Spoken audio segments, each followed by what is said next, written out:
High বন্ধুরা, তোমরা সবাই কি করছো, কেমন আছো? নিশ্চয়ই সবাই ভালো আছো। নতুন একটা ব্লগ নিয়ে আবার চলে এলাম তোমাদের কাছে। তোমাদের সঙ্গে কিছু কথা শেয়ার করব আজকে।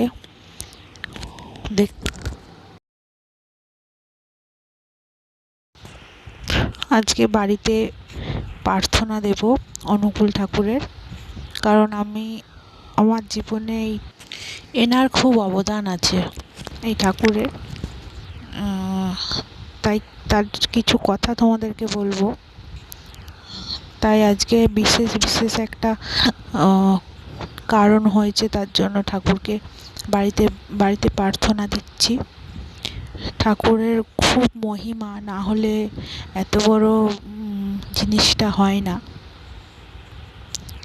আর ঠাকুর ছাড়া এই জিনিসটা কেউই দিতে পারতো না। তাই ঠাকুরকে আমি খুবই মানি। আর এই প্রার্থনার পর একটু প্রসাদের ব্যবস্থা করেছি। সিঙ্গারা আছে এখানে, আর ওদিকে মিষ্টি আছে। এটাই প্রসাদ দেব। আর বিশেষ কারণটা কি সেটা তোমাদেরকে বলবো। ঠাকুর ছাড়া কেউই দিতে পারতো না, সত্যিই না, যতই যাই হোক। এই দেখো বন্ধুরা, কারণটা হচ্ছে এইটাই। আমি প্রায় 15 বছর পর মা হতে চলেছি।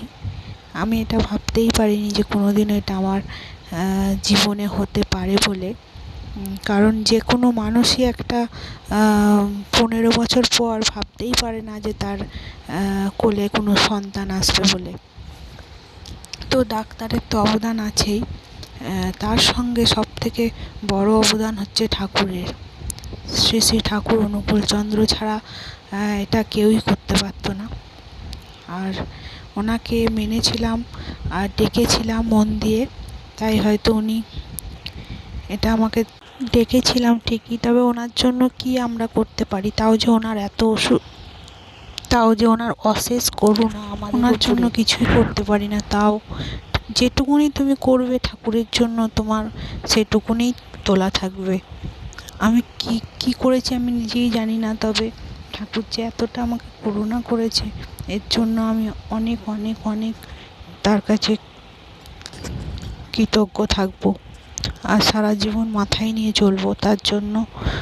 আর এই যে জিনিসটা দেখছো, এটা আমরা ভাবতেই পারিনি, এটা যে হবে এটা আমরা ভাবতেই পারিনি।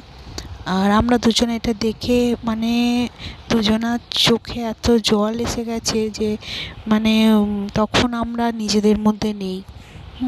আমরা ভাবতেই পারিনি যে এরকম একটা কিছু হতে পারে বলে। আমাদের থেকে খুশি বোধহয় আর কেউই হয়নি। এই জিনিসটা দেখো আর দেখে বলো যে জিনিসটা কি। আর আমার কিছু কথা তোমরা শোনো আর ওটা দেখতে থাকো। আর যা বলছিলাম আর কি তোমাদের, প্রায় 15 বছর পর আমি মা হতে চলেছি। এটা পুরোটাই ঠাকুরের অবদান। ঠাকুর ছাড়া কেউ দিতে পারতো না। ডাক্তার তো আছেই, ডাক্তার দেখিয়েছি, অনেক ডাক্তার দেখিয়েছি, বহুত ডাক্তার দেখিয়েছি, কেউ পারেনি। ঠাকুরকে ধরার পর থেকে যে ডাক্তারকে দেখিয়েছি, সেই ডাক্তারের হাত ধরেই হয়েছে।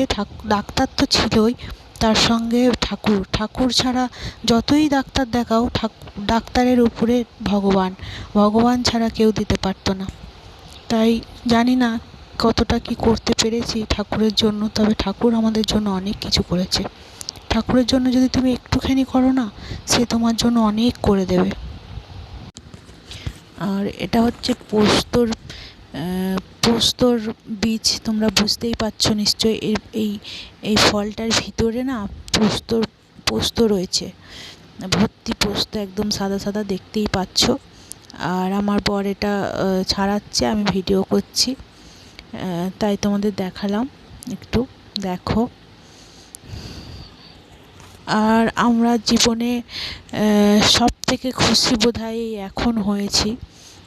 কারণ যত যাই হয়ে যাক, জীবনে যত কিছুই এসে যাক, যাই হোক, যাই পেয়ে যায় না কেন, যদি একটা সন্তান না থাকে জীবনে কোনো মানেই হয় না। তবে ঠাকুরের কৃপায় যে আমরা সন্তান পাচ্ছি, এটাই আমাদের সৌভাগ্য। তাই ঠাকুরকে মাথায় নিয়ে সকল সময় চলবো। আর যেন আর তোমরা একটাই শুধু আমাদের আশীর্বাদ করো যেন সুস্থ সবলভাবে সে পৃথিবীতে আসতে পারে। আর এই বলেই আমি শেষ করলাম এখানেই।